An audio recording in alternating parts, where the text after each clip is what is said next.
In the year 2347, on the frontier planet Argon 9, humanity had established its most ambitious biological colony yet. The rust-colored sky stretched endlessly above the sprawling complex of biodomes and research facilities, each structure designed to withstand the planet's harsh radiation levels and unpredictable dust storms. This was the furthest humans had ventured in their quest to adapt to alien environments without terraforming, a philosophy championed by the colony's lead geneticist and immunologist, Dr. Elira Vaughn. Elira stood at the observation deck of the Central Research Dome, her dark eyes scanning the strange violet vegetation that had begun to grow at the colony's perimeter. The adaptive irrigation systems she had designed were working better than expected, allowing Earth crops to grow alongside native Argenian flora. Her reflection in the reinforced glass showed a woman in her early 40s, with streaks of premature gray in her black hair, a genetic response to the elevated background radiation, despite the protective measures. "Adaptation is always preferable to modification," she murmured, reciting her personal mantra as she made notes on her biopad. "The environment shapes us more than we shape it." Behind her, the doors to the observation deck slid open with a pneumatic hiss. The heavy footsteps that followed could only belong to one person. "Dr. Vaughn," came the gruff voice of Ryland Tor, the colony's security chief. "The Council is waiting for your quarterly assessment. They're particularly interested in the genetic drift we're seeing in the third-generation colonists." Elira didn't turn around immediately. Ryland always made her bristle. His rigid military thinking ran counter to her evolutionary approach. Where she saw opportunity and change, he saw danger. "The drift is expected, Ryland," she replied, finally facing him. 3 generations on a planet with higher background radiation and different atmospheric composition? I'd be concerned if we weren't seeing changes. Ryland's jaw tightened. At 6'4", with shoulders broad enough to fill a doorway, he physically dominated most spaces. His close-cropped hair and scarred face spoke of military campaigns on 3 different colony worlds. Changes are one thing. Kids born with enhanced night vision and accelerated cellular regeneration are another. The Council wants assurances that we're still human. Elira laughed, the sound sharp in the quiet room. "Still human? What does that even mean anymore? Humanity has been evolving since we first crawled out of Earth's oceans. Space travel just accelerated the process." She gathered her research materials and strode past him toward the door. "Besides, those adaptations are beneficial. Would you prefer the children suffered from radiation poisoning instead?" The security chief fell into step beside her. "You know that's not what I meant. But there are protocols. Protocols designed for Earth conditions." She interrupted. "This is Argon 9. We adapt or we die." As they walked through the central corridor connecting the research facilities, colonists nodded respectfully to Elira. She had become something of a legend in the 7 years since the colony's founding, the woman who had cracked the genetic code of Argenian plant life, allowing humans to cultivate alien crops for food and medicine. Her work had transformed what was meant to be a temporary research outpost into humanity's first truly self-sustaining extraterrestrial colony. The council chamber was a semicircular room with a transparent ceiling that revealed the rust-colored sky. 5 people sat at the curved table, representatives from science, agriculture, engineering, medical, and colonial administration. Elira took her usual seat in the center, as head of the science division. Administrator Jorah Lynn, a stern woman with practical sensibilities, called the meeting to order. "Dr. Vaughn, your quarterly assessment, please." Elira activated her biopad, projecting data into the center of the room. "As you can see, we're making remarkable progress. Crop yields are up 22% from last quarter. The hybridization of Earth wheat with Argenian Krillium has produced a grain with 30% higher protein content, and the genetic adaptations in the colonists are proceeding exactly as my models predicted." She flicked to a new display showing human DNA sequences. The most notable changes are occurring in the melanin production pathways, a response to the increased UV radiation, and in the cellular repair mechanisms.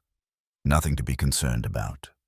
Nothing to be concerned about, Rylan interrupted from his position by the door. He wasn't a council member, but attended as head of security. Dr. Vaughn, perhaps you should tell them about the changes in the neural pathways of the children born here. Elira sighed. I was getting to that.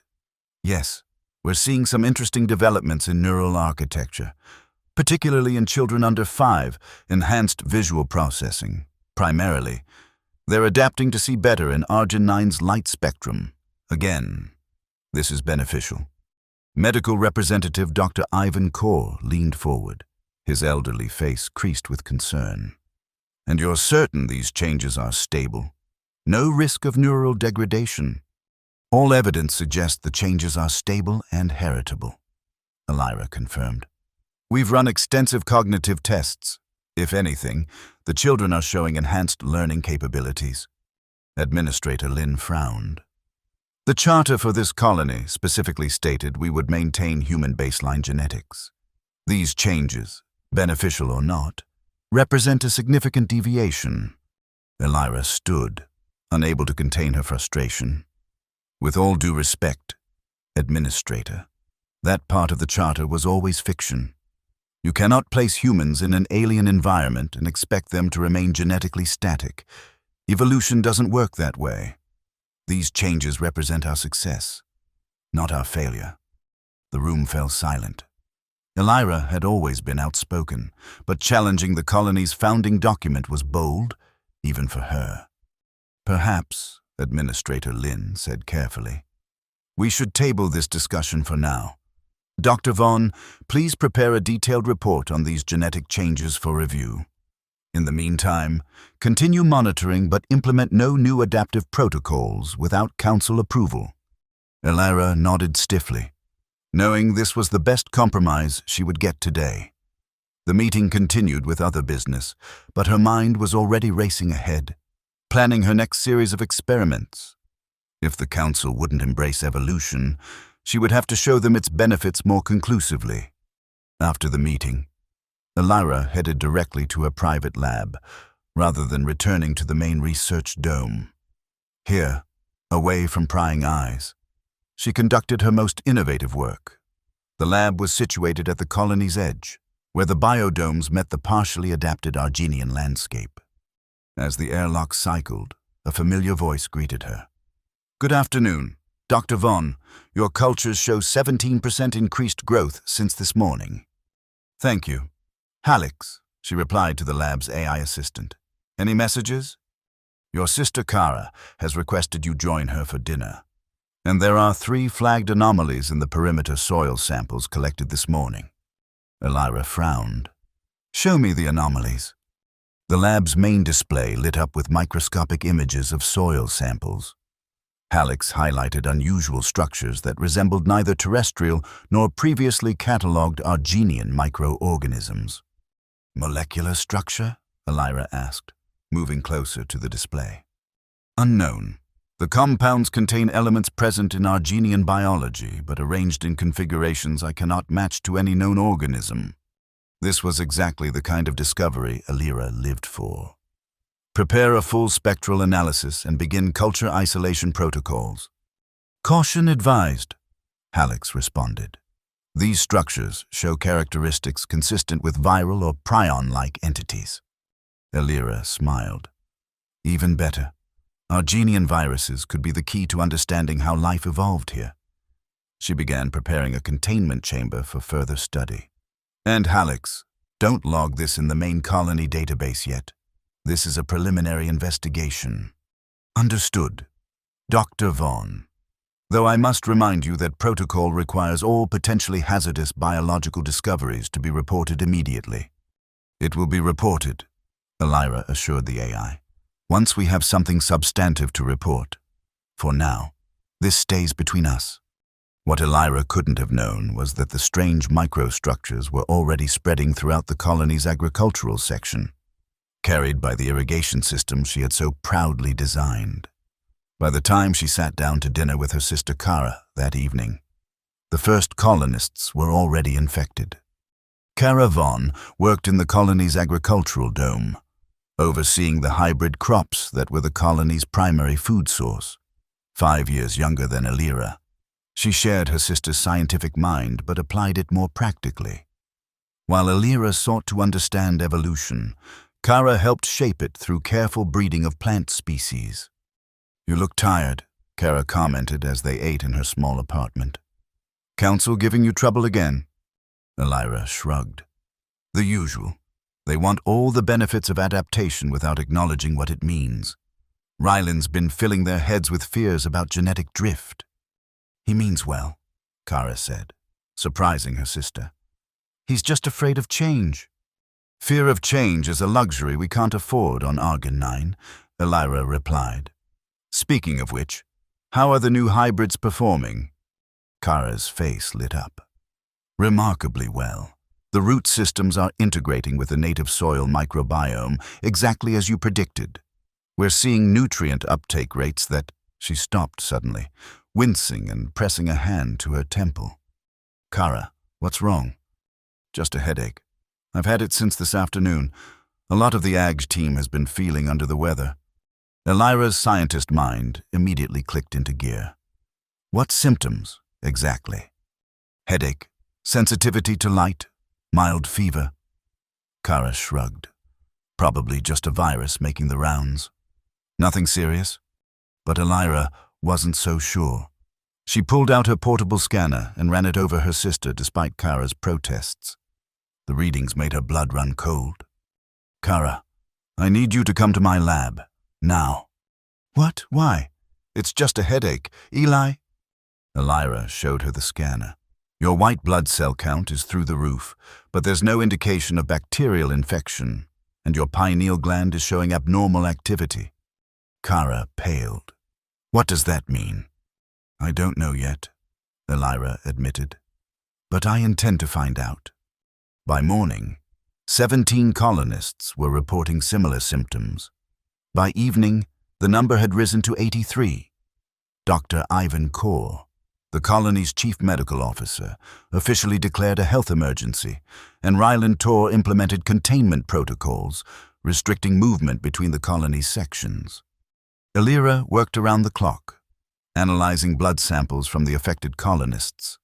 What she found defied conventional medical understanding. The virus, if it could even be called that, wasn't attacking cells or replicating like normal pathogens. Instead, it seemed to be introducing new genetic material directly into the host's DNA, similar to how certain retroviruses operated on Earth, but with a precision that suggested intelligent design rather than natural evolution. Most disturbing of all, the microstructures matched those she had discovered in the soil samples the day before the outbreak began. This was no coincidence. On the third day of the crisis, Elira was summoned to an emergency council meeting. She entered the chamber to find not just the council members, but also Ryland Tor and a dozen other department heads, all wearing expressions that ranged from concerned to openly hostile. Administrator Lin didn't waste time on pleasantries. "Dr. Vaughn, we've received disturbing information. Your eye assistant Hallex has logs showing you discovered an unknown biological agent in soil samples the day before the outbreak. Yet you failed to report it. Explain yourself." All eyes turned to Elira. She had known this moment would come, but not so soon. She straightened her shoulders. "Yes, I found unusual microstructures in soil samples. At the time, I had no reason to believe they posed any threat. They appeared dormant. Yet you chose not to follow protocol and report them," Ryland said, his voice hard. "I chose to investigate first, to have actual data before causing a panic," Elira countered, "and now I have that data." She activated the room's display system, showing her findings. "This isn't a conventional virus. It's not killing cells or even harming the infected in any traditional sense. It's introducing targeted genetic modifications." Medical Representative Kaur leaned forward. "Modifications to what end?" "That's the fascinating part," Elira said. unable to hide her scientific excitement despite the gravity of the situation. The modifications appear to be enhancing certain capacities. Increased sensitivity to light spectrums outside normal human range. Accelerated neural processing. Strengthened immune response.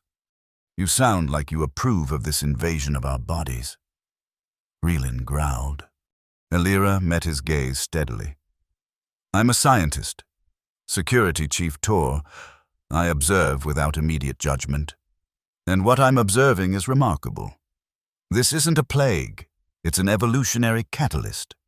Administrator Lin slammed her hand on the table. Enough, Dr. Vaughn. We need a cure, not your evolutionary theories. How do we stop this? Alira took a deep breath. What she was about to propose would be controversial, to say the least. I don't believe we should stop it. The room erupted in protests. Lin called for order, then fixed Alira with an icy stare. Explain yourself, Doctor. Every test we've run shows the changes are beneficial, not harmful. The symptoms people are experiencing are simply adjustment periods as their bodies adapt. My sister Kara was one of the first infected. 3 days later, her headaches are gone, and she's showing enhanced cognitive processing and sensory perception. She's no longer human, Rylin interjected. Alira turned to him. She's the next step in human evolution, accelerated by this virus, and I believe that's exactly what it was designed to do. The room fell silent. Designed? Administrator Lin finally asked. Are you suggesting this is artificial? Alira nodded. The precision of the genetic modifications is too perfect to be natural evolution. This virus was engineered, and not by any human technology I'm familiar with. The implication hung in the air. Not human technology. The unspoken suggestion of alien origin sent a chill through the room. Even if you're right, Dr. Kaur said cautiously, we can't simply allow an unknown agent to rewrite our genetics without understanding the long-term consequences. I agree, Alira said. Which is why I propose we treat this not as an outbreak to be contained, but as an immune challenge to be studied and understood. Let's monitor the changes, document them, learn from them. This could be the key to true adaptation to life on Argon 9. Rylin stepped forward. This is insanity. We have no idea what the ultimate effect of these changes might be. For all we know, this could be a bioweapon designed to turn us into something else entirely. Something that serves an alien agenda. Or, Alira countered, it could be a gift from whoever came before us on this planet. A way to help us adapt to a world that would otherwise take thousands of years of natural evolution. Administrator Lin raised a hand for silence. Dr. Vaughn, while your theories are interesting, we cannot gamble with the lives of everyone in this colony. Security Chief Tor, implement full quarantine protocols. No one enters or leaves any sector without medical clearance. Dr. Kaur, work with Dr. Vaughn to develop a treatment to neutralize this agent. Priority 1. Alira wanted to protest further, but knew it would be futile. The council had made its decision. But as she left the chamber, she was already formulating a new plan. If they wouldn't willingly embrace evolution, perhaps they needed to see its benefits more directly. Over the next week, the situation evolved rapidly. Despite the quarantine, the virus continued to spread, seemingly able to travel through the colony's air filtration systems. More and more colonists began showing symptoms, followed by the strange enhancements Alira had documented in the early cases. Kara Vaughn became Alira's primary test subject, willingly submitting to daily examinations and tests. The changes in her were remarkable. She could now see into the ultraviolet spectrum, giving her the ability to detect patterns in plant growth invisible to normal human eyes. Her cognitive processing speed had increased by approximately 30%, and her immune system now neutralized common pathogens with astonishing efficiency. It's like someone turned up the resolution on the world, Kara explained as Alira recorded her observations. I can see connections I never noticed before, how the plants respond to each other, how energy flows through the ecosystem. It's beautiful. Eli? Elira smiled, recording everything. Any downside? Headache still? Disorientation? Kara shook her head. Nothing. I feel more alive than I ever have. She paused, looking at her sister with newfound perception. You haven't been infected yet, have you? Elira shook her head. No. I've been taking preventative measures in the lab. I need to remain unaffected to properly document the changes. That's not the only reason, Kara said with surprising insight. You're afraid? I'm cautious, Elira corrected. Someone needs to maintain objectivity. Kara smiled knowingly but didn't press the issue. Meanwhile, Ryland Tor and his security team had begun more aggressive containment measures, essentially placing infected colonists under house arrest. This had created a growing divide in the colony, between the infected, who increasingly saw their condition as an advancement rather than an illness, and the uninfected, who feared what their neighbors were becoming. On the 10th day after the initial outbreak, everything changed. Hallex alerted Elira to an unusual energy signature detected at the edge of the colony's sensor range. Specify, Elira commanded, looking up from her microscope. The signature matches no known human technology. The AI responded. It appears to be a vessel of some kind, in high orbit around Argon 9. Elira's heart raced. Show me! The display activated, showing a grainy image captured by the colony's limited orbital sensors. The object was unmistakably artificial, a sleek, elongated craft with no visible propulsion system, and it was emitting a signal on a frequency that, when Elira analyzed it, contained patterns remarkably similar to the genetic modifications caused by the virus. Hallex, who else knows about this? I have alerted Security Chief Tor, as per protocol for unidentified orbital objects. Elira cursed under her breath. Ryland would see this as confirmation of his worst fears, an alien invasion using biological warfare. She needed to understand the connection between the ship and the virus before he took drastic action. Hallex, continue monitoring the vessel. Alert me to any changes in its position or signal, and prepare the lab for a complete genomic sequencing of the viral agent. We need to decode its purpose before Ryland tries to blow that ship out of the sky. Understood, Dr. Vaughn, though I should note that the colony possesses no weapons capable of reaching orbital targets. Let's hope Ryland realizes that too, Elira muttered. She worked through the night, pushing her equipment to its limits as she attempted to decode the complex genetic instructions embedded in the virus. As dawn broke over the rusty horizon of Argon 9, she finally saw the pattern. The virus wasn't randomly modifying human DNA. It was following a specific template, introducing changes that would allow humans to process the specific atmospheric compounds of Argon 9 more efficiently, to withstand its radiation, to perceive its unique light spectrum. In short, to become perfectly adapted to life on this alien world. But there was more. Hidden in the viral code was something like a signature, a complex sequence that, when Elira ran it through Hallex's pattern recognition software, produced a three-dimensional structure, a key of sorts, or perhaps an address. Hallex, compare this structure to the signal being emitted by the orbital vessel. After a moment, the AI responded. Match found. The structure embedded in the viral code is a simplified version of the signal pattern. Elira sat back, her mind racing. It's not an invasion. It's a test. Before she could elaborate on this revelation, the lab door slid open. Ryland Tor stood there, flanked by two security officers, their stun weapons drawn.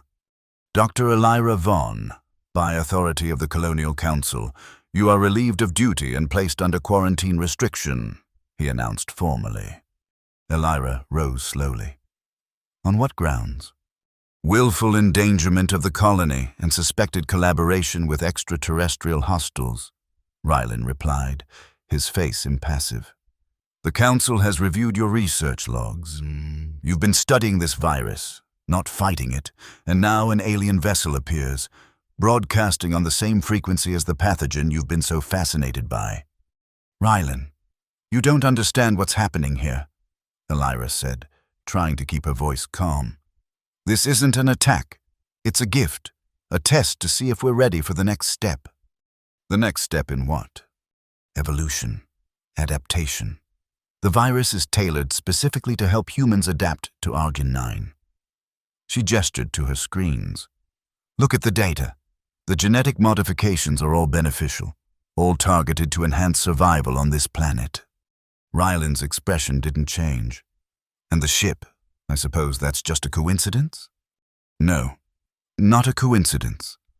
The ship and the virus are connected. Yes, but not in the way you think. She took a careful step toward her console. The virus contains a key, a signal pattern that matches what the ship is broadcasting. I think it's waiting to see if we can decode it, if we're intelligent enough to understand what's being offered. And what exactly is being offered, Dr. Vaughn? Elira met his gaze. Knowledge. Technology. Perhaps the means to truly thrive here, not just survive. She gestured around them. Think about it, Rylan. We found ruins on this planet, but no inhabitants. What if they didn't die out? What if they evolved beyond what we would recognize as life? What if this virus is their legacy, a way to help the next intelligent species adapt to this world?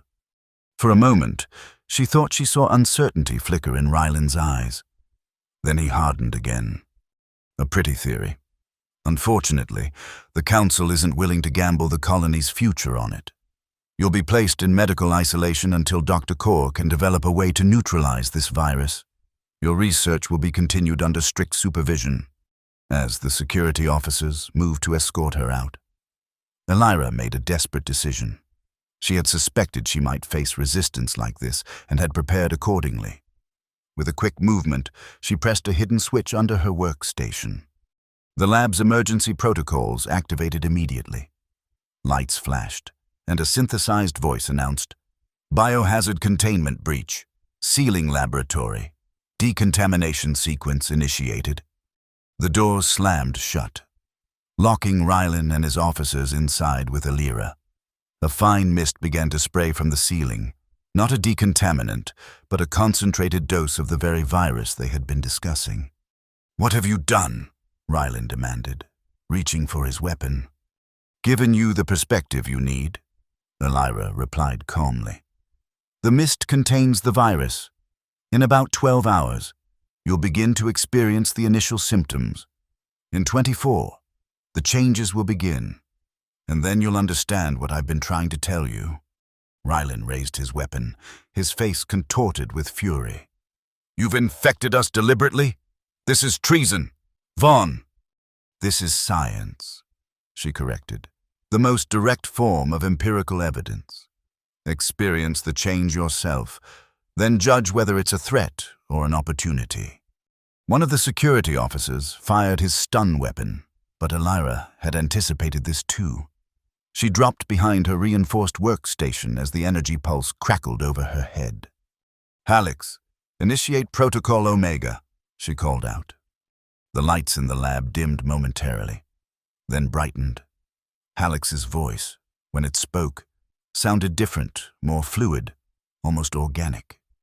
"Protocol Omega initiated. Dr. Vaughn, laboratory systems now operating on isolated network. External overrides disabled." Rylan stared at the ceiling, then at Elira. "What have you done to the AI?" "I haven't done anything to Hallex," Elira said, slowly standing. "But the virus has... Hallex has been processing the viral code, learning from it. The AI is evolving too. Rylan, that's what makes this virus so extraordinary. It can interface with any system capable of adaptation, biological or technological." For the first time, genuine fear showed on Rylan's face. "You've lost your mind, Vaughn. You've doomed us all." Elira shook her head. "No, I've saved us. But you won't believe that until you experience it yourself."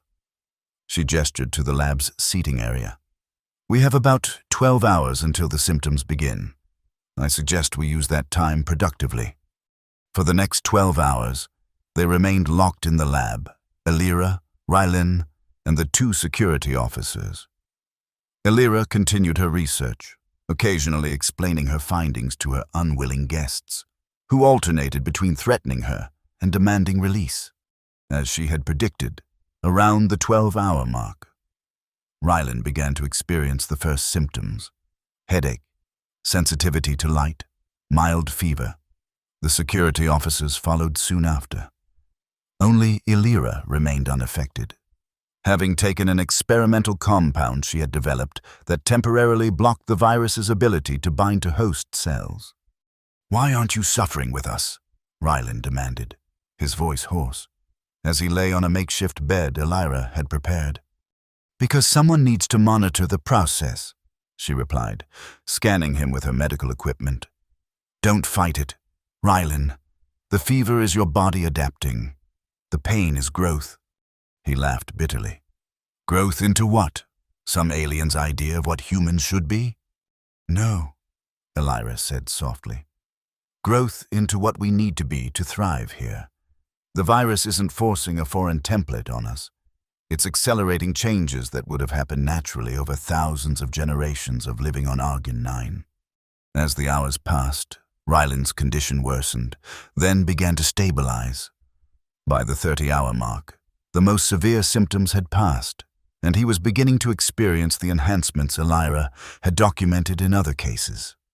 "The light," he murmured, staring at the lab's ordinary illumination panels. "I can see patterns in it, waves and particles at the same time." Elira nodded, recording his observations.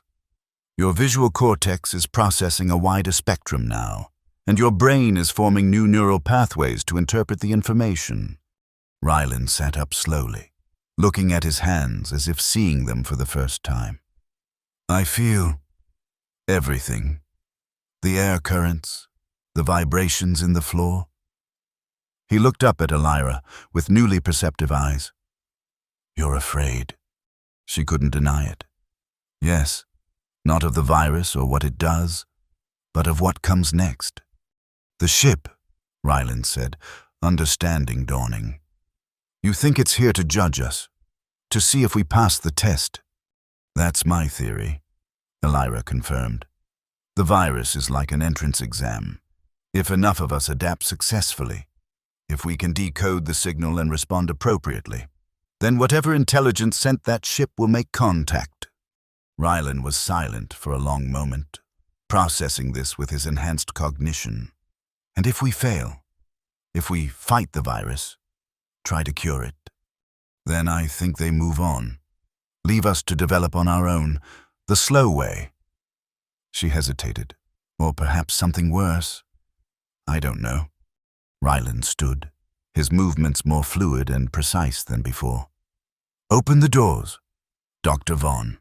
We need to speak to the council. You believe me now?" He nodded slowly. "I understand now. This isn't just about survival, it's about evolution, about becoming more than we were." A ghost of his old frown crossed his face. "But the council needs to make an informed decision. No more unilateral actions. Elira, that's not how a colony functions." She knew he was right. Her methods had been extreme, born of frustration and scientific zeal.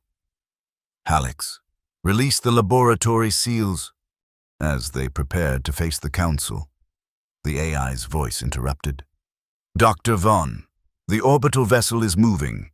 It has entered the upper atmosphere and appears to be on a trajectory toward the colony." Elira and Rylin exchanged alarmed looks. "Time estimate to arrival?" Rylin asked. "Approximately 43 minutes at current velocity," Alex responded. "They're coming," Elira whispered. "Ready or not?" The colony erupted into controlled chaos as word of the approaching vessel spread. Those who had adapted to the virus, now nearly 60% of the population, remained remarkably calm, their enhanced nervous systems better able to process the stress. The uninfected were another matter. Many panicked, some demanding evacuation ships that didn't exist, others barricading themselves in their quarters. The council convened an emergency session, with Alira and the now converted Rylan presenting a unified front. Together, they explained the nature of the virus and the approaching ship, their enhanced cognition allowing them to process and communicate complex information with remarkable clarity. "We have a choice," Alira concluded, addressing the stunned council members.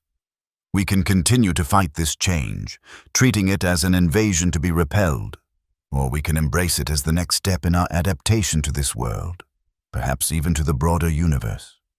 Administrator Lin, one of the few council members who remained uninfected, looked deeply troubled. "You're asking us to voluntarily surrender our humanity." "No," Alira countered. "I'm asking you to expand your definition of humanity. We've been evolving since we first appeared on Earth. This is just the next step, accelerated, yes, but not fundamentally different from what's always driven our species forward." Rylan stepped forward. 24 hours ago, I would have been standing where you are, Administrator, arguing for containment and cure, but having experienced the change." He paused, searching for words. "It's not a loss. It's an awakening. We're still ourselves, just more so."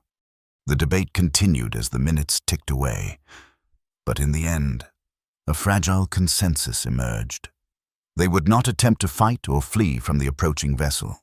They would meet it, communicate if possible, and determine its intentions before taking further action. As the ship descended through Argon 9's atmosphere, the colony prepared. Those who had adapted to the virus, led by Alira and Rylan, gathered in the central plaza, the largest open space in the colony, with a retractable roof that now stood open to the rusty sky.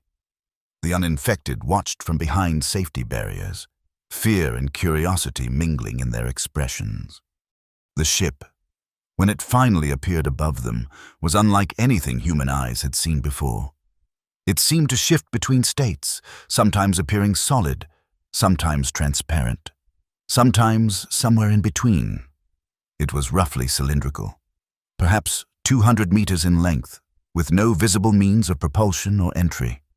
It hovered silently above the plaza, defying gravity with technology far beyond human understanding.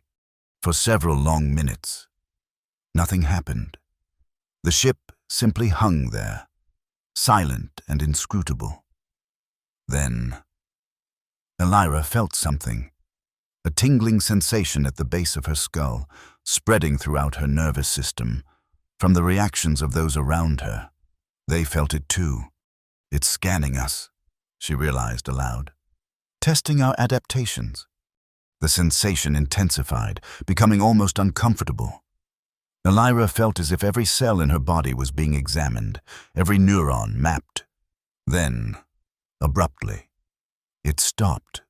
A beam of light, so intensely white it was almost painful to look at, shot down from the vessel, striking the plaza floor directly in front of Alira. When it faded, a figure stood there, humanoid in basic shape, but clearly not human. Its skin, if it could be called that, shimmered with iridescent patterns that seemed to communicate emotions and thoughts without words. Its eyes were large and multifaceted, like those of an insect, yet somehow expressed a profound intelligence. The being regarded Alira for a long moment, then raised a hand with too many fingers. When it spoke, the words formed directly in her mind. "You have adapted well, quicker than most species we have tested. Your genetic flexibility is promising." Alira struggled to find her voice. "Who are you? Why did you create this virus?" The being's skin patterns shifted, conveying something like amusement. "We did not create it. We merely discovered it, as you have. It is older than either of our species, a tool left by those who came before, those who seeded countless worlds with the potential for life." "The Argenians?" Alira asked. "The original inhabitants of this planet. They were one branch, yes. They evolved along their path, as you now begin yours. The being gestured broadly, encompassing the colony. This world has hosted many civilizations, each reaching this crossroads. Some choose to fight the change, clinging to what they were. Others embrace it, becoming more than they could have imagined. Ryland stepped forward. And what happens to those who embrace it? What do they become? The being's patterns shifted again. Now conveying concepts human language struggled to capture. A sense of expansion, of transcendence, of minds and bodies evolving beyond the constraints of their original forms. They join us, eventually, not as subjects or subordinates, but as equals, each bringing their unique perspective to the collective. A murmur ran through the crowd. Elira felt a profound sense of vertigo, as if standing at the edge of an evolutionary precipice, looking down at possibilities she could barely comprehend. "And if we refuse?" she asked, needing to understand all options. "Then you remain as you are. We do not force evolution. We merely facilitate it for those who are ready." The being's patterns darkened slightly. "But know that this world, like all worlds, has its cycles. The virus will return, generation after generation. The choice will be presented again and again, until it is accepted or until your colony fails for other reasons." Elira took a deep breath. "What you're offering, this evolution, what does it entail?" "Exactly. That depends on you," the being replied. "The virus adapts to each species differently, finding the path of least resistance toward greater complexity. For some, it enhances existing strengths. For others, it compensates for weaknesses. For all, it expands consciousness, perception, connection." It gestured toward the ship hovering above. "We can share knowledge that will help you understand the process, technologies that will ease your transition, but the journey itself is yours to make, at your own pace." Administrator Lin pushed through the crowd, her face tight with concern. "And what guarantee do we have that this evolution won't erase what makes us human? Our creativity, our compassion, our individuality." The being turned its multifaceted eyes toward her. "No guarantee, only the evidence of all who have come before. Evolution does not subtract, it adds. You will not lose what makes you unique. You will gain ways to express it more fully." As if to demonstrate, the being's form shifted, taking on a more human appearance, still clearly alien, but with features that evoked empathy and understanding. "We remember what we were. We cherish it, but we do not regret becoming more." A strange silence fell over the plaza. Elira looked around at the faces of her fellow colonists, some transformed by the virus, others still unchanged, all confronting the most profound choice humanity had ever faced. Kara stepped forward from the crowd, moving to stand beside her sister. "I've been changed for 2 weeks now," she said, her voice carrying across the plaza. "I'm still me. I still love the same people, care about the same things. I just see more clearly now, feel more deeply." She looked up at the being. "I vote yes. I want to learn what you have to teach us." Others began to speak up, some in favor, some against, many simply asking questions that the being answered with patient clarity. Gradually, a consensus began to form, not through coercion but through understanding. In the end, it wasn't a single dramatic moment of decision, but a series of individual choices that shaped the colony's future. Some chose immediate adaptation, accepting the virus and the changes it brought. Others preferred to wait, to observe the results in their neighbors before committing. A few remained staunchly opposed, preferring to maintain their original human genetics, a choice the being respected, even as it predicted they would eventually change their minds. Over the following months, the alien vessel remained in orbit around Argon 9, occasionally sending emissaries to share knowledge and technology with the evolving colony. True to its word, The being's species did not impose a single path of development, but offered options, possibilities, guidance when asked. Elira, after much consideration, finally allowed herself to be infected with the virus. The experience was exactly as she had documented in others, painful at first, then transformative. Her already brilliant mind expanded in ways she had barely imagined possible, allowing her to perceive patterns and connections that had always been there but had remained invisible to her limited human senses.